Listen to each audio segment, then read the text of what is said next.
हरे Krishna. Awakening Krishna consciousness channel में आप सभी का फिर से स्वागत है। आज जिस विषय पर हम चर्चा करने वाले हैं वो अक्सर हमारे मस्तिष्क में आता है, जो होता है कि वास्तव में भक्ति योग क्या है। तो भक्ति योग क्या है, इस पर हम भगवत गीता के कुछ श्लोकों के द्वारा उसका संक्षिप्त में समझने का प्रयास करेंगे। तो भक्ति योग वास्तव में भगवान श्री कृष्ण के बताए गए 4 मार्गों में प्रमुख, जैसे कि ज्ञान योग, कर्म योग, ध्यान योग और भक्ति योग में से एक है। तो भगवान श्री कृष्ण ने 4 मार्ग बताए, लेकिन इसमें सर्वोच्च मार्ग जो है वो भक्ति योग बताया है, क्योंकि इसी के माध्यम से हम भगवान के साथ प्रेम पूर्वक और आत्मिक संबंध को स्थापित कर सकते हैं। भक्ति योग में व्यक्ति न केवल अपने मन, वचन और कर्म, बल्कि अपनी वाणी के उसको भी भगवान को समर्पित कर देता है। इस कक्षा में हम भक्ति योग के अर्थ को, उसके महत्व को और भागवत गीता में दिए हुए श्लोकों के माध्यम से समझने का प्रयास करेंगे। तो वास्तव में भक्ति योग का अर्थ क्या है? भक्ति योग का अर्थ है भगवान के प्रति पूर्ण प्रेम, समर्पण और सेवा का भाव। भक्ति का मतलब होता है श्रद्धा और प्रेम, और योग का अर्थ होता है जुड़ाव। योग माने यूनियन, यानी किसी दो चीजों का मिलन। तो किस प्रकार से श्रद्धा और प्रेम से भगवान के साथ हमारा मिलन है, वही वास्तव में भक्ति योग है। तो इसलिए भक्ति योग का जो अर्थ है वो होता है भगवान श्री कृष्ण के साथ अपना प्रेम पूर्वक संबंध स्थापित करना।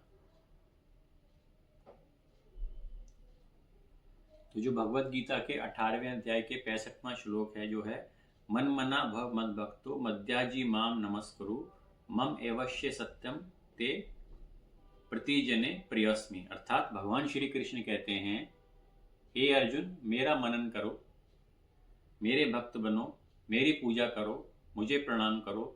ऐसा करने से तुम निश्चित रूप से मुझे प्राप्त होगे। तो ये श्लोक पूरी भगवत गीता में अत्यंत महत्वपूर्ण श्लोकों में आता है, जिसमें भगवान विशेष रूप से इस बात का उल्लेख कर रहे हैं, मन मना भव मद भक्तो मद्याजी माम नमस्करो। अर्थात हे अर्जुन, मुझे ही मेरा मनन करो, मेरी भक्ति करो, मेरी पूजा करो और मुझे प्रणाम करो। यदि ऐसा करते हो तो निश्चित रूप से तुम मुझको प्राप्त होगे। भक्ति योग विशेष रूप से 9 प्रकार की होती है। इसको नवदा भक्ति कहते हैं। नवदा भक्ति के ऊपर हमने एक अलग एपिसोड बनाया है, जो कि आप YouTube चैनल पर देख सकते हैं।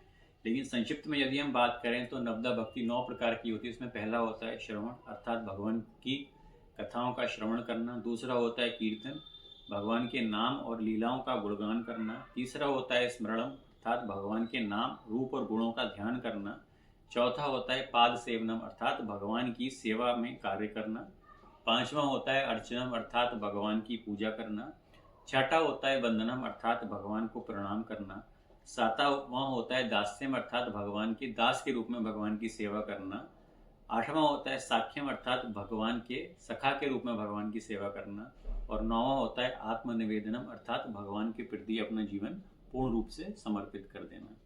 भागवत पुराण के प्रथम कैंटो के दूसरे अध्याय के 6वां श्लोक जो है वह भी यही आता है, सवै पुंसम परो धर्मो यतो भक्तिर अधोखजे अहेतुकी अप्रत्याहता ययात्मा सुप्रसिद्धति। अर्थात मनुष्य का सर्वोच्च धर्म वह है जो उसे भगवान के प्रति निश्चल और अहेतुकी प्रेम विकसित करने में मदद करे।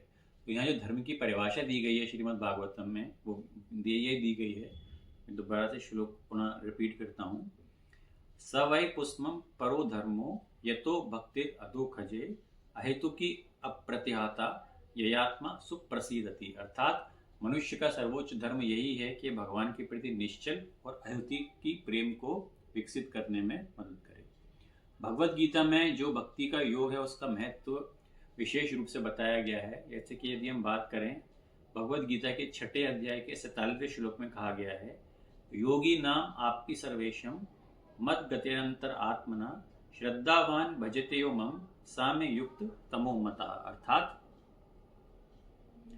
योगियों में जो श्रद्धा के साथ मुझे भजता है और अपने अंतःकरण में मुझे धारण करता है, वे सबसे श्रेष्ठ योगी है।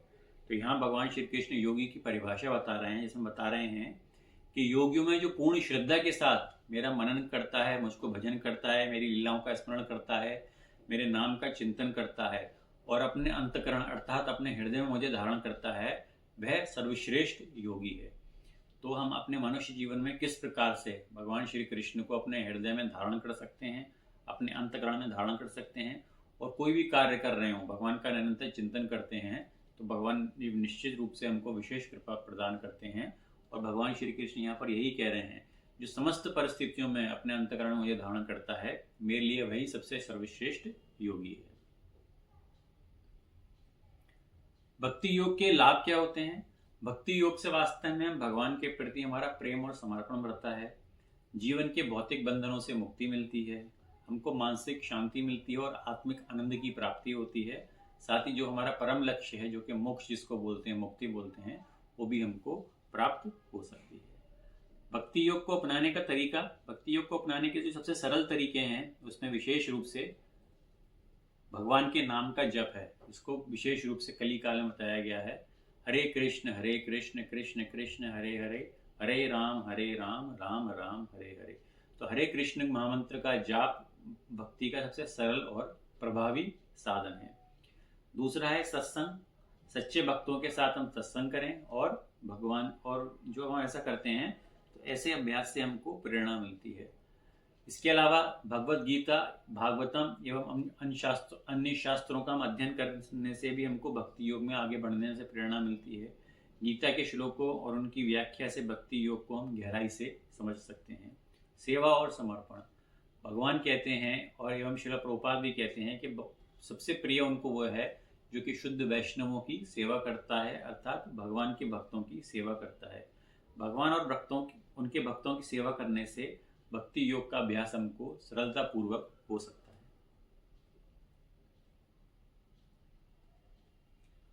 और अंत में आचरण में हमारे नम्रता आती है, अहंकार छोड़कर हम भगवान के प्रति विनम्र और श्रद्धावान बनते हैं। भगवत गीता में भक्ति से के लिए भक्ति योग पर जो प्रमुख श्लोक हैं उस पर हम थोड़ा सा चर्चा कर लेते हैं।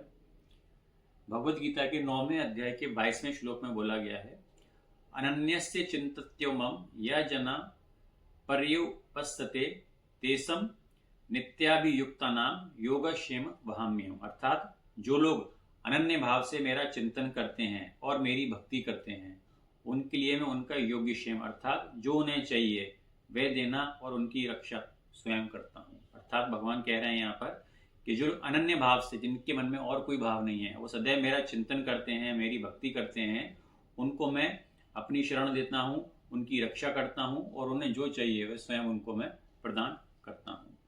9वें अध्याय के 26वें श्लोक में भगवान बोल रहे हैं फिर, पत्रम पुष्पम फलम तोयम यो में भक्त्या प्रेष्यति तदहम भक्त्योपहारितम अस्नामि प्रयात्मना। अर्थात जो भक्त प्रेम पूर्वक मुझे पत्ता, फूल, जल या फल भी समर्पित करता है उसे मैं सहर्ष ही स्वीकार कर लेता हूँ। उसमें कोई विशेष प्रकार का आडंबर करने का जरूरत नहीं है।